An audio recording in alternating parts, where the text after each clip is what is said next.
Hey, fifth grade mathematicians, I hope that you guys are doing well, and I hope virtual learning so far is going good for you guys.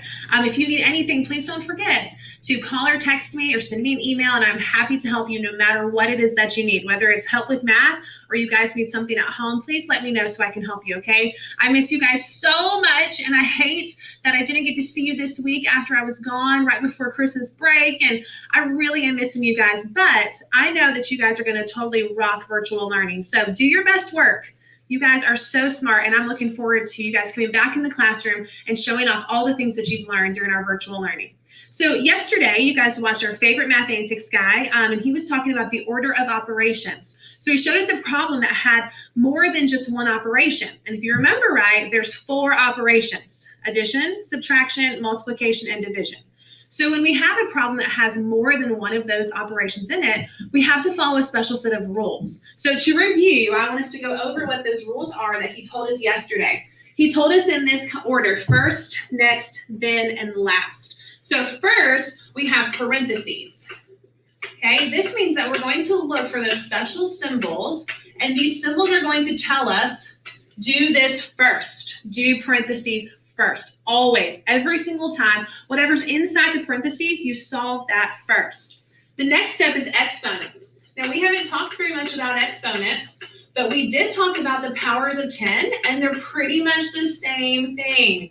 Okay, that exponent up there, that little 3, tells us how many times we're going to multiply this base number. So this would equal 4 times 4 times 4. It's repeated multiplication, okay, repeated multiplication. Then we're going to have multiplication and division.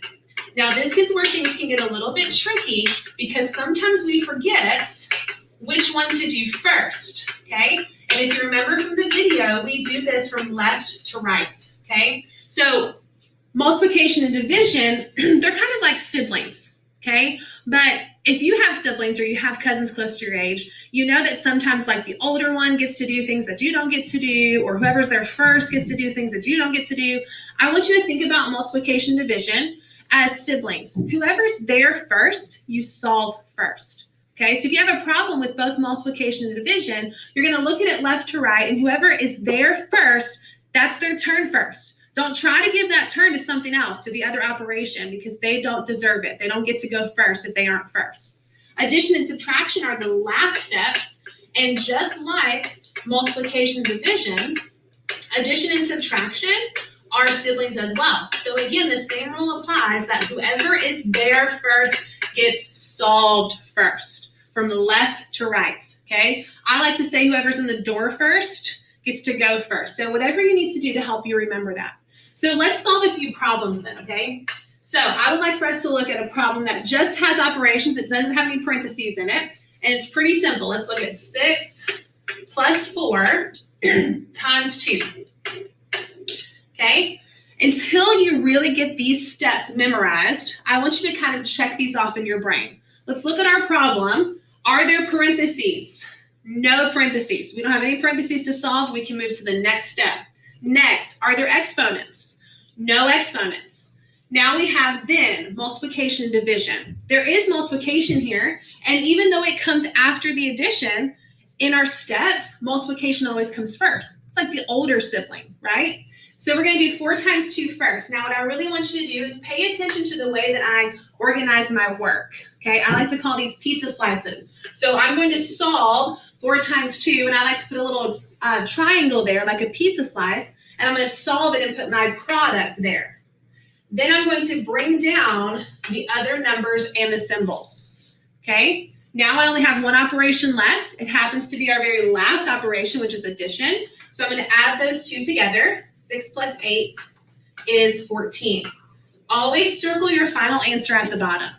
So we looked at our problem, we looked at our steps, and we did them in the correct order. And as we ordered and organized our work, we use these little pizza slices to show our movements through all of the steps. Okay, let's do one that's a little bit more difficult. So we'll do one that has some parentheses in it and see how we can do with that one. If you have pencil and paper at home, you should totally be following along, by the way.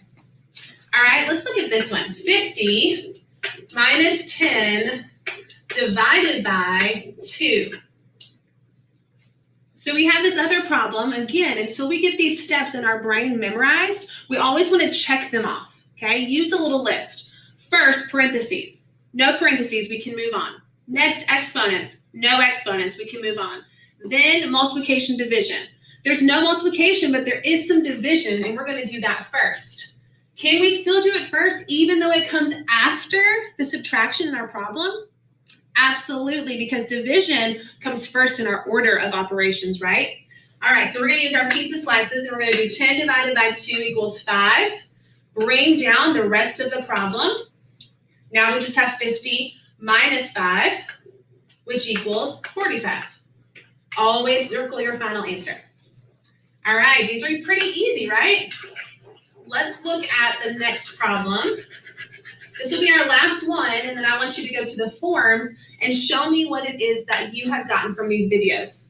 Let's try 7 times 7 minus 1 in parentheses plus 3.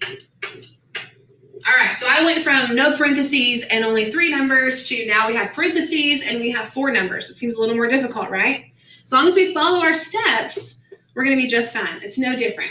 So we look at our problem, we start to look at our steps. First, parentheses. Well, we do have some parentheses here, so we need to solve that first. So we use our pizza slice, 7 minus 1 equals 6, and then we bring down the rest of our problem. Bring it down. So notice we didn't bring our parentheses down because when we solved 7 minus 1, the parentheses went away. So now we have 7 times 6 plus 3. We go to our steps again. Do we have any more parentheses? No. Do we have any exponents? No. Multiplication or division? Yes. So we're going to do that first. 7 times 6 is 42. Bring down the rest of our problem. And then very last, our last step is 42 plus 3, which is 45, and we circle our final answer. Okay, so in review, we have these steps. First, parentheses.